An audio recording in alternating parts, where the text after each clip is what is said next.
Tonight, Wilmington City Council leaders will make their first next moves towards possibly buying the Thermo Fisher building downtown.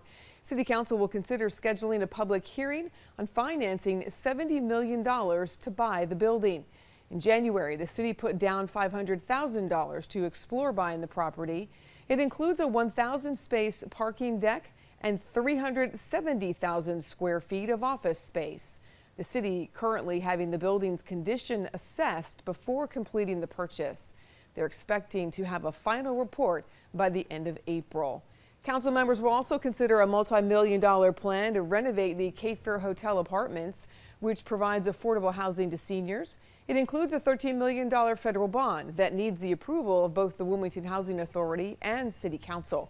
The Housing Authority approved the proposal during a meeting earlier this month. The Cape Fear Hotel apartments were damaged during Hurricane Florence almost 5 years ago. Council meets tonight at 6:30.